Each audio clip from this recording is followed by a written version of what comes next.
network of now. It is Thursday, October 8th, and I'm joined this morning by Rance Collins, the editor-in-chief of 800 Democrat, to discuss the vice presidential debate between Kamala Harris and Vice President Mike Pence. Where were the lies? Where were the strengths? And ladies and gentlemen, Kamala Harris is speaking. This is the AM Report.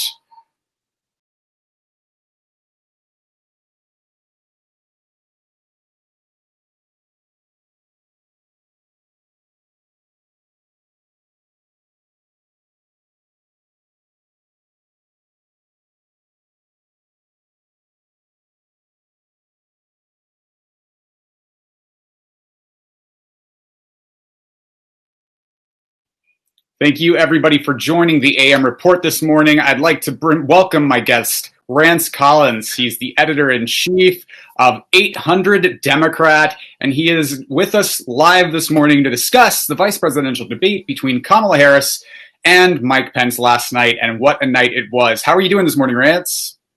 I'm recovering. How are you? Same. We did talk about the vice presidential debate last night, and we are live this morning to discuss it because it was an event. Now, what were your overall takeaways of this debate between Kamala Harris, Senator Kamala Harris from California, and the current vice president, Mike Pence? I personally don't think that the debate probably moved the needle very much. I mean, if we were talking about my personal interpretations, I mean, I think that Mike Pence is a sexist man who really showcased the reason why the Trump-Pence campaign is not making inroads with women throughout the night. But at the same time, there was so little in the way of anything explosive or commercial clip ready that happened during the night that I just don't think it moved the needle very much. And when a campaign like the Trump campaign, which is down nearly 10 points nationally on an average, and has been shown to be as far down as 14 and 16 points in various polling this week, doesn't make a hit that you can play over and over again in a commercial, then you lost. I think that we're coming off of a presidential debate that feels like it was years ago, but it was only last week between Donald Trump and Joe Biden, where Donald Trump really, the headline, the takeaway from that debate was Donald Trump was extremely belligerent and blustering, and he interrupted, and he was very unpresidential, and it was really bombastic and a spectacle. And I mean, the word shit show was used on cable news television to describe it by respected news journalists, and I'll use it again here. So we were coming off of that and hoping for something a little more civil. And although the vice president showed a lot of restraint last night comparatively to Donald Trump, he was still extremely rude. He interrupted Kamala Harris many times. He went over time. He ignored the moderator many, many times, interrupted her, wouldn't answer the questions. She kept trying to prompt him that his time was up, and he would continue to speak over her despite her repeated attempts to get him to stop talking. He would sort of ignore her questions altogether, and a lot of people are calling this mansplaining. It's a typical mansplaining behavior to disregard what the women on the stage with you are saying and come in with your own agenda. What did you think about that? Well, I think that this is something that while I was watching it, I did have some reflexive reactions that made me think like, oh, he's being kind of rude. Oh, he's being a little presumptuous. But what I was most drawn to in watching the post-debate commentary with seeing people's reactions online were the mass number of women, and particularly black women, who noticed that what Mike Pence was doing in his performance was something that they had experienced throughout their lifetime, an experience that was about being run over by the white male-dominated society who doesn't give them the opportunity to speak. I particularly liked the post that I saw shared by the likes of people like Viola Davis, who were saying that what we watched was black girl magic, as they call it, but they were noting that this is the perfect example of a black woman who's been put in a position where she has to not come off too angry, where she has to come off not too not too loud, not too this, not too that, Right. not this to the other, or Right. else they're going to be completely derided by everybody for being unhinged or whatever Right. the And case may be. And so what Kamala Harris did last night, and what the polling, the snap polling, including the CNN poll that came out right after the debate showed, is women overwhelmingly thought that that Kamala Harris won the debate by about a 30% margin, whereas men only thought she won by about 2%. So I think my own implicit bias watching it thought, I think this is more of a draw, but women have shown me since the debate was over that that was certainly not the case.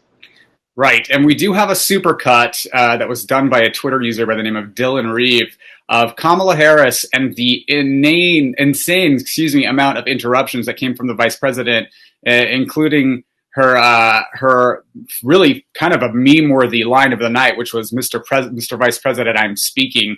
And let's show that to our viewers right now.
And it goes on from there. The video is actually 2.5 minutes long of the vice president interrupting Kamala Harris and ignoring the moderator. So that was one takeaway. Another rant, which I thought was sort of the meme-worthy moment of the night, was the fly that landed on Mike Pence's head, and we did have some video of that as well, which I thought was just a spectacular moment.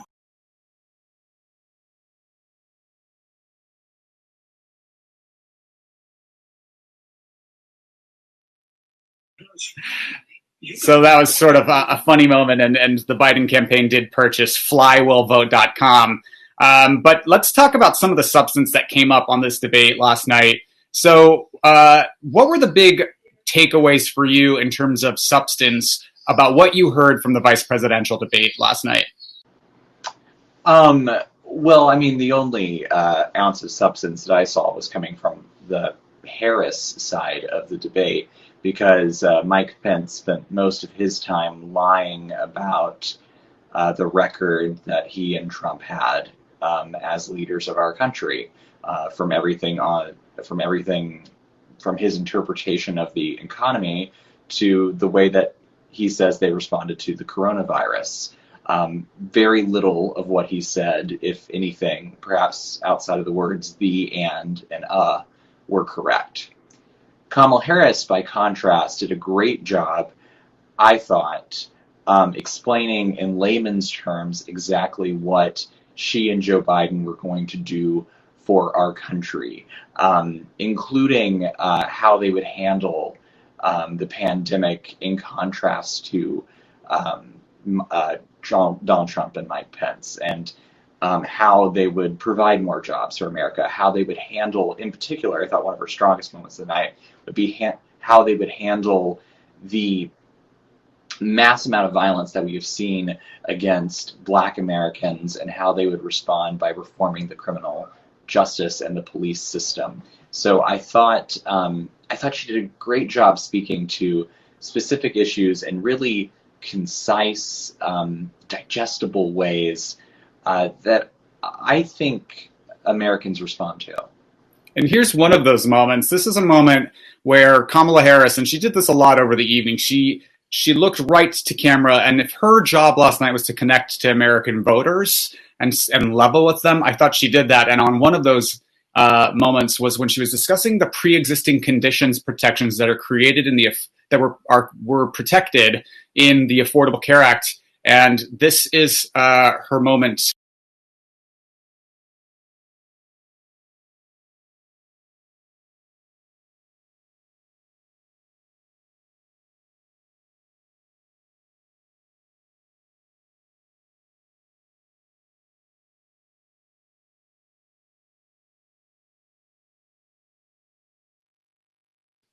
I thought that that was extremely effective because there were a lot of lies coming out of Mike Pence last night, and we did pull up a little graphic for our viewers about some of the lies that came out of Mike Pence. There was his "we always tell the truth" regarding the coronavirus. This notion that the Trump administration imposed a total travel ban to China. There was this notion that the Trump administration plans to protect pre-existing conditions, and this notion that the Trump administration is responsible for creating hundreds of thousands of manufacturing jobs. And I want to take us down the list there. We always tell the truth regarding coronavirus. This is an administration, as you know, Rance, that we found out was aware because of these Bob Woodward tapes as early as January or February that the coronavirus was deadly, that it was airborne, that it was much more deadly than the flu, that it was highly contagious, that young people could get it.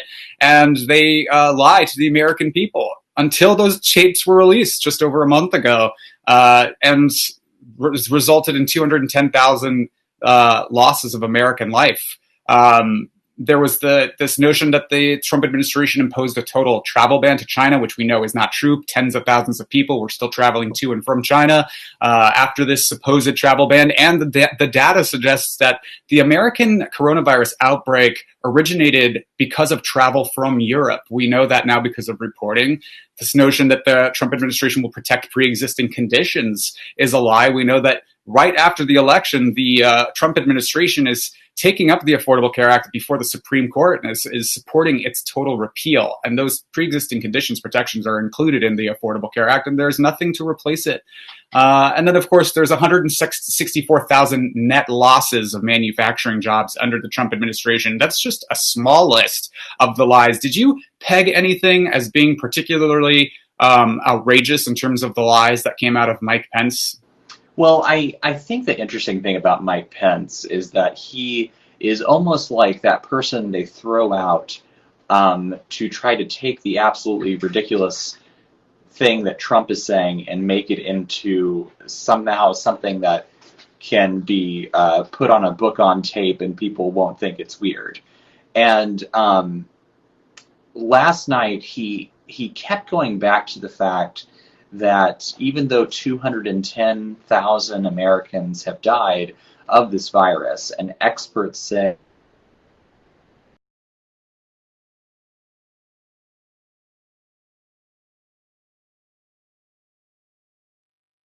Looks like we may have lost Rance temporarily, but the lies that came out of the Trump administration yesterday from Mike Pence in this vice presidential debate were just part of a long history of dishonesty. And one of the lies about that came out of the vice president was that we always tell the truth, which is outrageous because we know that the Trump administration won't even be honest about Donald Trump's current health, and there's not a lot of transparency in regards to his health. There's not a lot of transparency in regards to his tax returns, which we learned from reporting earlier this month, that over the last 15 years, Donald Trump has only paid $750 in federal income taxes in two of the last 15 years and zero in the 10 of the last 15 years. We know that he owes $421 million, and to whom we are not sure. These are issues that Kamala Harris brought up during the debate last night, which was extremely effective and important. Who does the president owe money to? And if he personally guaranteed that debt, if he is personally responsible for it, and it's coming due, should the American people know who he has a vested interest in helping as president and over the interests of the American people?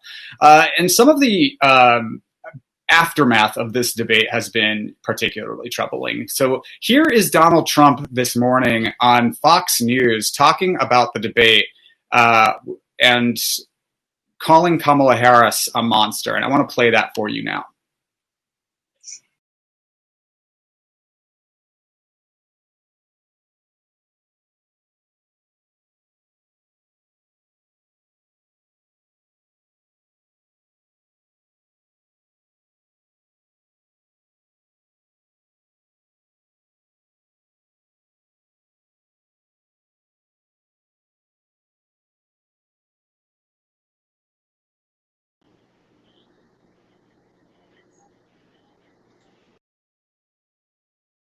We got Rance back, and we just played a clip where Donald Trump was calling Kamala Harris a monster this morning on Fox News, and telling the Fox News viewers that Mike Pence won, that Joe Biden's not mentally fit to be president.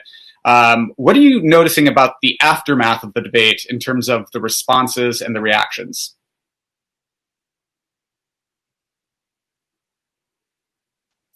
I mean, Rance, I think you might be muted. yes, here we go.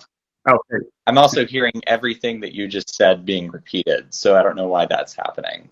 Thank you. I think they're spinning.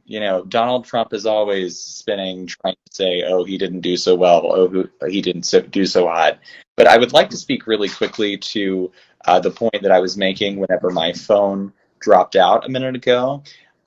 Mike Pence kept saying over and over again that, oh yeah, 210,000 people have died, but it could have been 2 million. Let's just be really clear right now. That is offensive. That is so offensive. Experts have said that about 150,000 or more people have died more than what was necessary because of the delayed action of the Trump administration. And the suggestion that if we hadn't done anything, it would have been 2 billion people is quite frankly offensive, because that doesn't change the fact that we didn't do enough, and it also discounts the lives of the 210,000 people that did die. Rance, we've got some comments this morning. Lucia Ibar says Kamala is all of us women who are constantly interrupted when talking in a room full of men. We've got Christopher Drago chiming in that there was a lot of lies from the vice president last night. Pence totally deflected on these subjects. Christopher Drago doesn't think he helped Trump very much. Let's see. There was no transparency. Lucia says Harris talked a lot about Biden's administration, what was going to be done differently. Jack Barry says, I'm glad Pence was standing up for the average American's interests with fracking, which was something that the vice president really consistently tried to attack vice president on, the former vice president, vice presidential candidate, excuse me, Kamala Harris, about this idea that the Biden administration will ban fracking, which they have said is not true. And Renegade Falco, let's see, literally so that's sort of the feedback that we got last night.